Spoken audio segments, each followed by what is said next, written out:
On the 1st of September 2006, Roblox was released in what the company believed to be an unfinished state to garner feedback on features like animations. There was no Robux, accessories, or even multiplayer game servers yet, and Roblox had been in development for a little under 3 years at that point. Ever since, Roblox has had a snowball effect-like development, with new features being added and changes constantly being made since its initial prototype stage. On multiple occasions, features and additions have been removed or completely changed years, months, or even mere hours after they were added. In this video, we're taking a deep dive into the vast ocean of cut content and scrapped features from Roblox's development. I could make a 10-hour documentary about everything that went removed or unused during Roblox's development, because there has been so much, so I'll only be talking about the most interesting ones that you likely haven't heard about. For some quick backstory, in 2005, Roblox looked and functioned completely differently, even in comparisons to versions of Roblox from just a year later when they were much closer to release. At the time, there were only 150 players, mostly David Baszucki and Eric Castle's friends and family, and Roblox was mostly focused on collecting points by completing minigames made by other users. Contrary to popular belief, there were no player models or characters, and games were played in a sort of free cam mode, by controlling vehicles and parts of the map. There's not much left from this era of Roblox's development. No real footage or clients from the time, only a handful of website archives from a short public testing period, some pictures from a patent from May 2005, some screenshots of minigames taken by Morgan Maguire, and a variety of models made by the admins from mid-2004 to early 2005. Until 2010, the Roblox client had tons of unused leftover assets from 2005 and 2006. Most of these have the exact dates they were created stored in the data of the files, so we can use those to further estimate what they were used for.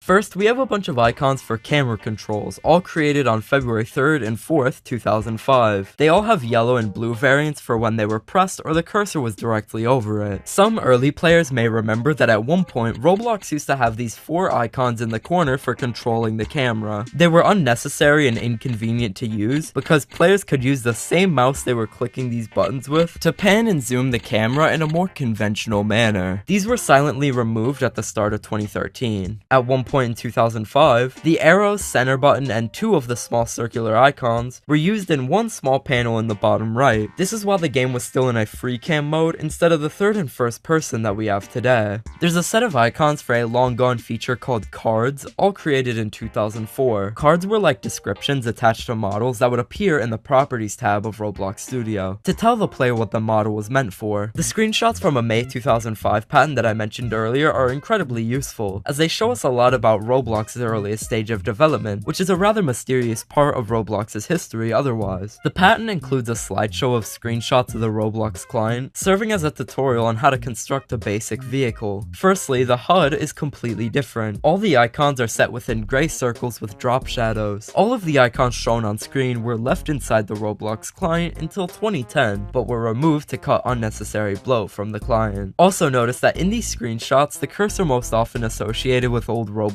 was not being used. Instead, it's a much smaller cursor with a different shape and a light blue tint that was overlaid on top of the images using PowerPoint. As far as I know, Roblox didn't have a custom cursor until way later in 2005. There's 2 128 by 128 pixel placeholder textures inside the Roblox client called Test Texture and Test 2 Texture respectively, which are often rumored to be from 1998. This is completely false, and there's nothing that backs this statement up. They have no original creation date metadata attached to them, but it's still likely these are the oldest textures in the folder. Similar to the rumor behind a coconut image holding up the entire backbone of Team Fortress 2, some versions of Roblox from mid-2007 do not open if johntext.png, a leftover from a scrapped Roblox character prototype by Shedletsky that went horribly wrong, is missing. Weirdly enough, this texture is not only unused, but this error doesn't occur with any other texture. The last 4 textures I want to mention are firewand.png, snowflake.png, detonator.png, and gun.png. None of these were used anywhere publicly to my knowledge. The firewand and snowflake were both made in 2006, 2 months apart, which supports the theory that these were used for games that Shedletsky was working on. Back then, there was no way to upload textures to the Roblox website properly. Instead, games used images encoded in base64 stored inside of place files. These made place files way larger than they needed to be, so this this feature was removed in 2008 and replaced by decals. As a result, back in late 2006, Shedletsky would put textures he was planning to use inside of the client, instead of the base 64 system or trying to grab the texture from the website. If you look inside the files for old versions of Roblox from before 2010, the textures folder will include random icons used for weapons in classic maps like Haunted Mansion, Rocket Arena, Sword Fight on the Heights, Santa's Winter Stronghold, and more. All of these games were created by Shedletsky between October 2006 and April 2007. As a result, I believe Firewand was from a scrapped project that never saw the light of day, and because Snowflake happened to be created in mid-December 2006, I believe that texture was for a scrapped feature in Santa's Winter Stronghold, the Christmas-themed map that they released that winter for an event. Even further proving this theory, Shedletsky wrote a few forum posts about the development of the map, stating that he wanted to release a new client update by the end of the week. This post was made on a Monday, and the Snowflake texture was added to the Roblox client the next Friday after the post, and it took another week or so for Shedletsky to finish the game, so it's likely this Snowflake was from a scrapped weapon or idea. The last two, the detonator and the gun, are pretty mysterious. The gun was possibly a failed experiment. The gun cursor and gun weight cursor attached to this image are still in use today, surprisingly enough. The gun image was last modified on the 22nd of September 2005, at the exact same time, down to the second, as the slingshot, grab tool cursor, and multiple other icons, including the detonator, meaning these icons were likely made sometime before, and they were all updated in bulk or added to the game at once. The purpose of the detonator is unclear, though it's possible it was a later version of the reset game button from earlier, used for clearing all of the progress on a minigame. This is just speculation, however.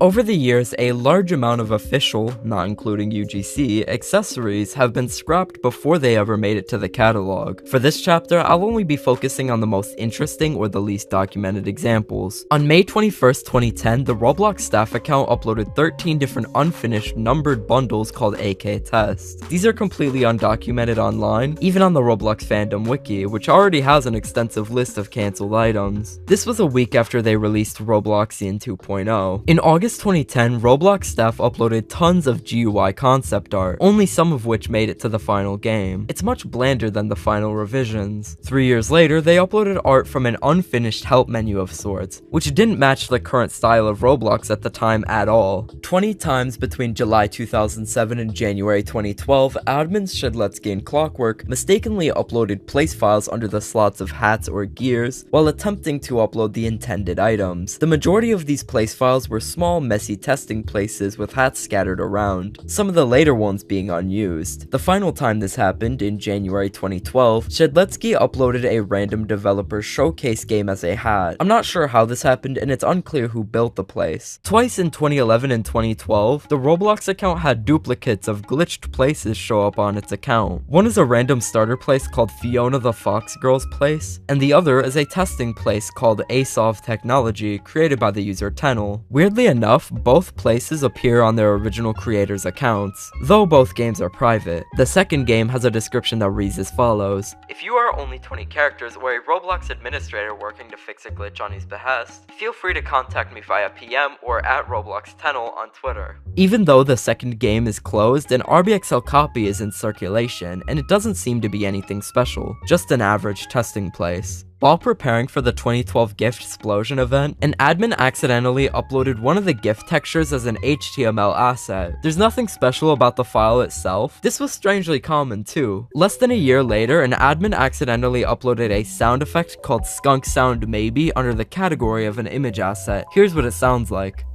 On August 22nd, 2013, Roblox uploaded tons of scraps from an unfinished, unreleased face called Anime Face in different capitalizations. These look like the cutaways in the Wyoming incident video. 5 days later, they released 4 variations of a nerd face called Poindexter that never saw the light of day. In some versions of the official game Welcome to Roblox Building from early 2011, the developers left a print statement that said "suck a duck" when there was somehow no base plate in a player's building area, which only would have ever happened as the result of a glitch or an exploiter. When the Psychokinesis glove gear was published in 2012, the original version had a print statement in one of its scripts that said dropping shit. It's unknown what developer left this comment. And that was part 1 of the unused and cut content of Roblox. Sometime next month, I'll be releasing a part 2 to this video talking about cut features from the late 2000s. If you enjoyed, do things you do after finishing a video you enjoyed, and I'll see you in the next one.